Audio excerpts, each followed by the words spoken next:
So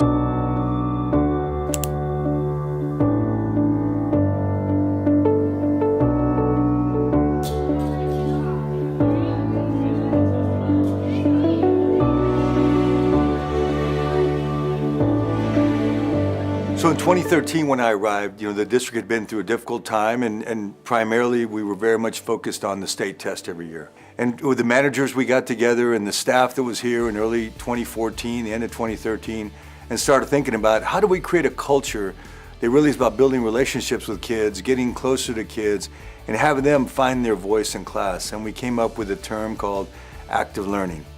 And that was one of the 4 pillars that we initially created for the school district. We talk about El Paso ISD becoming a cornerstone of just an economic engine, an educational institution that helps drive the economy in this particular city, this county.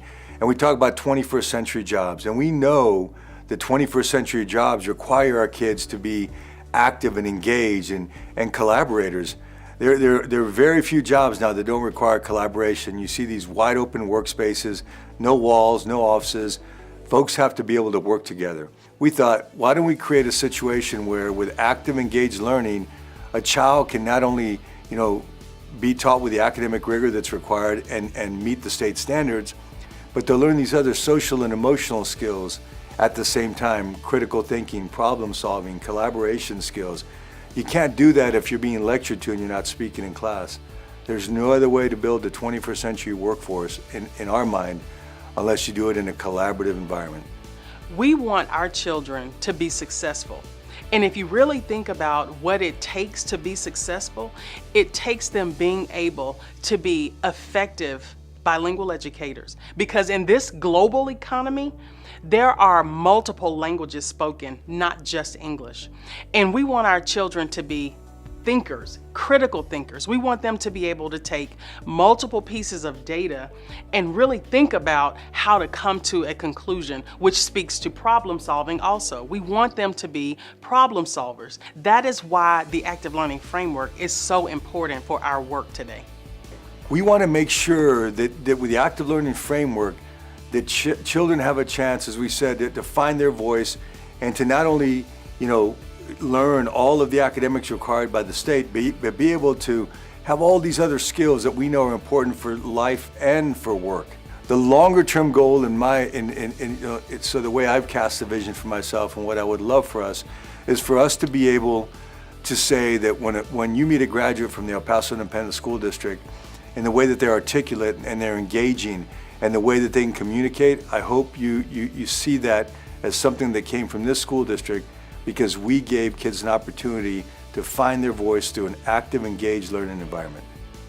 So about 3 years ago, we went out to the community and we asked our community, what do you want for an EPISD graduate? So through that we had community members, we had parents, students, staff, like teachers, anybody that could, that wanted to weigh in. And the framework is really to tie every initiative that we have. We started out with a platinum cohort, which was pretty much a district-wide, it was a volunteer.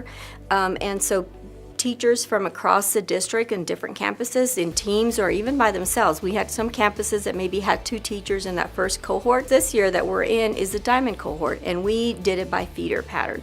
So we had 2 feeder patterns plus a high school. So Burgess was in this cohort by itself, and then next year's will be the gold cohort. So we went from platinum to diamond, and now we're down to the gold cohort. We are looking to train about 1,200 next year, and we've already trained about 1,500 so far. Our goal is to train and coach every teacher in active learning. And we have a 5-year plan to ensure that every teacher is not only knowledgeable about how to create these learning experiences, but they can also drive these learning experiences for their colleagues who continue to come into our district. So the support for the teachers comes in the form of coaching. So there's coaches that we are training internally, but in the meantime we have Engage to Learn as our partner, and the coaches come in side by side with the teachers and start planning how to move that active, engaged learning to become a reality.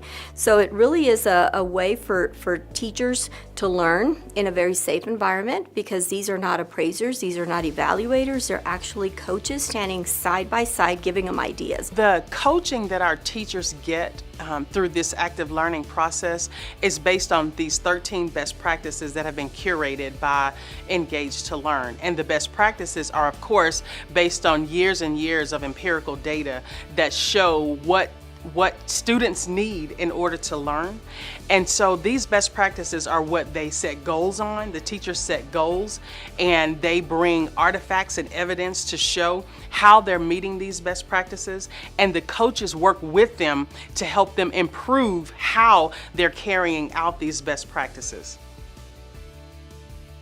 Well, first of all, it starts with the design phase. And so through that design phase, the teacher looks at the standards, designs those standards to make sure that students are learning what they need to learn. So the teachers really design it and then turn it over to the students in the form of a challenge. And what we try to get them to do is a challenge that is authentic. And they design work still with the standards, but then they design the work to make it engaging and meaningful for students. You want students to really take ownership of that learning, and the only way they're going to do that is if they find meaning and purpose in what they're learning.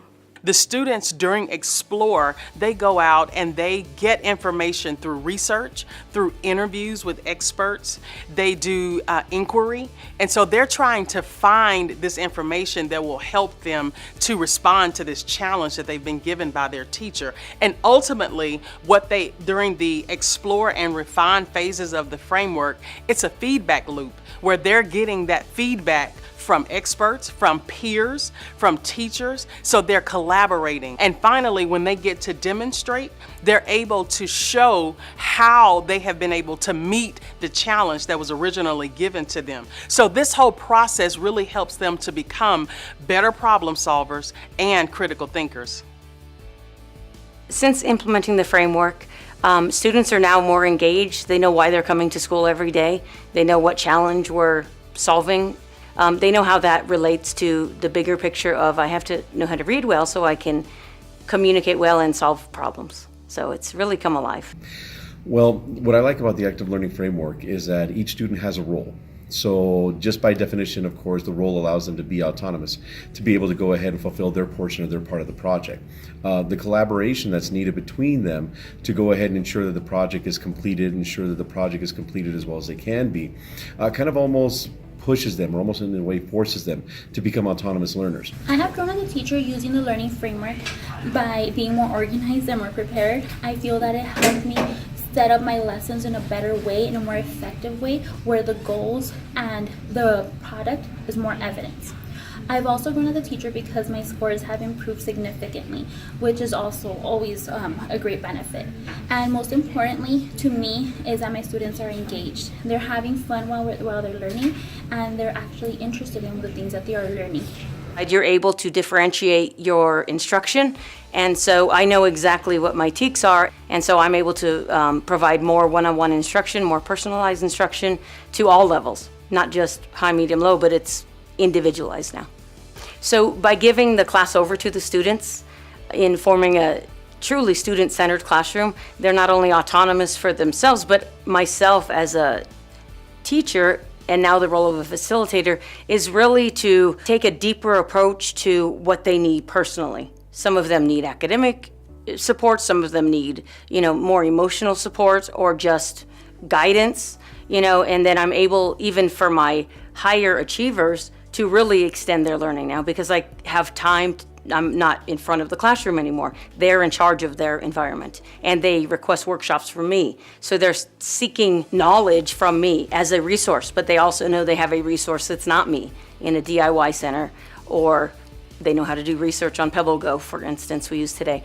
So for the teachers who have not yet been privileged to operate in the active learning framework, I would just say get excited and have an open mind, and just know that everything you do isn't going to be perfect, but go all in.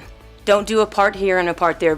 Go all in and give it everything you have, and you're going to be the most remarkable teacher you ever imagined yourself to be. And it won't be you in the front of the classroom anymore. And that's a good thing. And your students are going to be empowered and seek feedback, take that feedback and grow.